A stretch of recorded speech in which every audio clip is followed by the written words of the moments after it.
Okay, folks, take two on this one. One of these tools is not like, or both these tools are not as they left the factory.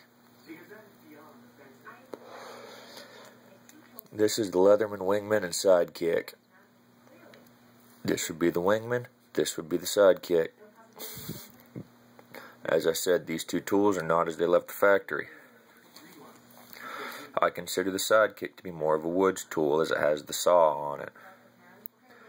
Alright, what I've done is I've removed the straight blade and lanyard loop from the Sidekick and installed it on the Wingman. Now, I was going to make a video on how I did it. It just didn't work out quite so well, and pardon the fact that y'all are looking at my mattress. I'm waiting on my sheets to come out of the damn dryer. Yeah. I want y'all to reference Nut and Fancy's review of these two tools. I shot one before I modified them. I didn't like how it turned out, so I said to hell with it.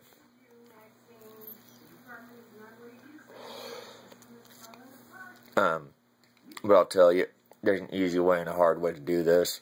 The easy way is a lot more disassembly. The easy way is to take the whole damn tool apart and start over. You can leave the pliers on, but you want to take these two side plates off. Take these two screws out on each side. You're gonna need two Allen wrenches to do it. This is just a little lanyard from the rough supply. The Wingman from the factory left with a little washer in. Why they couldn't just put a lanyard loop on both of them, I don't know. Because quite frankly, I carry another knife. This tool is my EDC tool. I don't know why they couldn't just put a lanyard loop on it. I probably wouldn't have messed with it because I do carry another knife.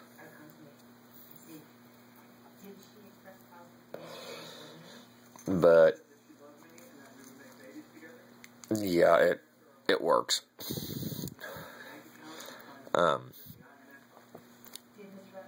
Yeah, remember when I said I like lanyards and gear tethers? These work great, like a buck. But I've added the lanyard loop, and I swapped the part serrated blade that came on this thing from the factory out for the blade on the Sidekick. I prefer this tool to the Sidekick because it's got these right here. Reference my alcohol stove series. This is the tool, and those are the scissors I use to assemble it. That I used to make all the cuts necessary and whatnot. Otherwise, this tool is completely box stock. Now, I promised you an EDC video. My EDC is evolving at the moment, but I'm going to throw up a little bit of my EDC here. Wallet, a little bit of cash, cards, ID, a couple business cards for different places. Carry a Droid Razor Max H. It's not the HD now that I think about it, but it does shoot in 1080p, so that's what you're watching this in. But I carry it in OtterBox. There's my OtterBox. I also use Bluetooth, but it's not going to be in this video because it's in my ear. Ontario Rat 1. Yeah. The rat is... Obviously, this was originally a black knife, but I really need to replace that. I'm thinking about a Lone Wolf Glock tool. What it is, it's an Enduro Wave that they've added a 3/32 pin punch to the back of it. Although at the moment I'm not carrying a Glock. Carry that right there, a little Husky box cutter. It works great, and I keep it. I keep it around just because it takes a lot of the use off my main folding knife. That's primarily just a tactical blade.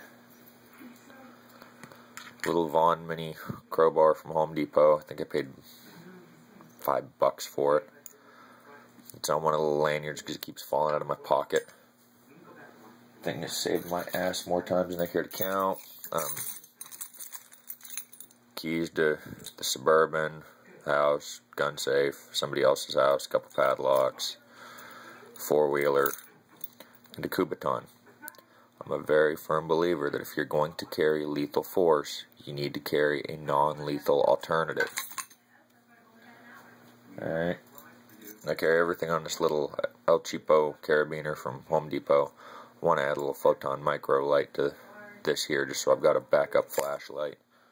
But I wear double-fronted Carhartt carpenter pants most of the time, so needless to say, they fit quite well. You know, it fits in quite well with that because I'll clip the carabiner to the hammer loop on the left leg, and I carry my multi-tool and that pry bar and this little bad boy right here. This is a Phoenix LD20 flashlight with a homemade paracord lanyard. Did it myself. Man, this thing is awesome. There will be a review forthcoming as soon as I get a chance to do it. I started my new position at work, so I haven't had a lot of time here lately. I'm still getting my sleep schedule down. I mean, I'm shooting this at like 1 o'clock in the afternoon. I got to be at work in 2 hours. Pack of Pall Malls, lighter, usually a Zippo, but quite frankly, for some reason, flints are not to be had around here.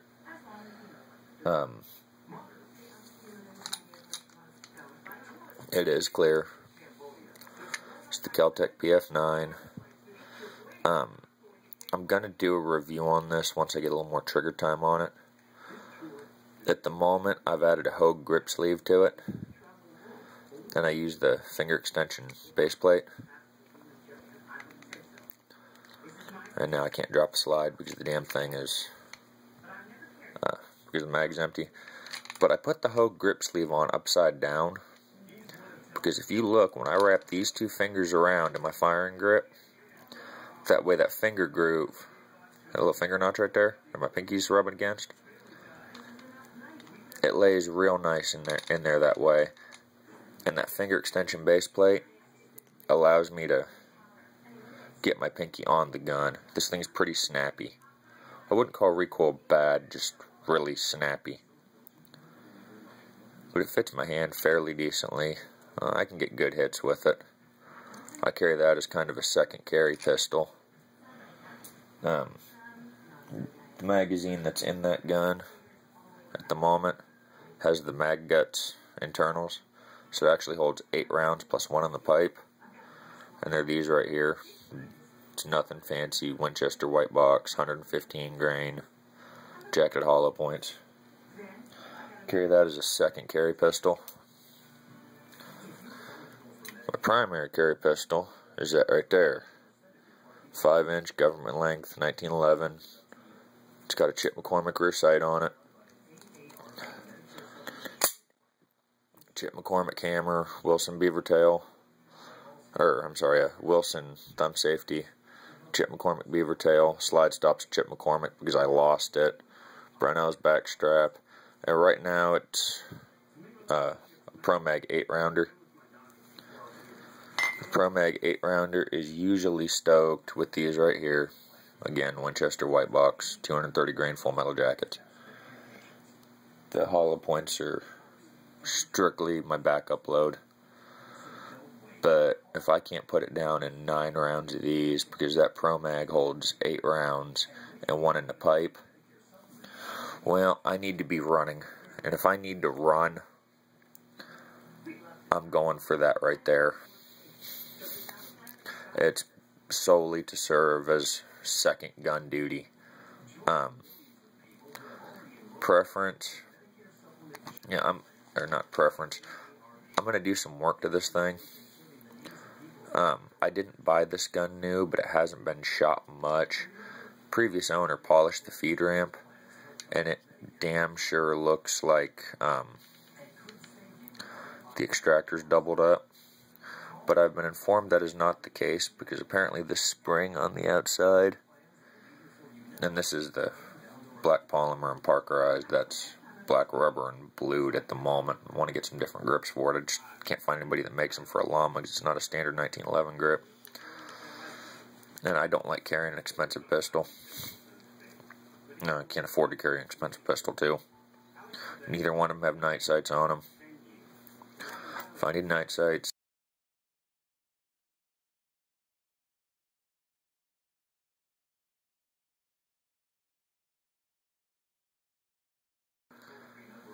it illuminates my target and throws off enough ambient light to get her done.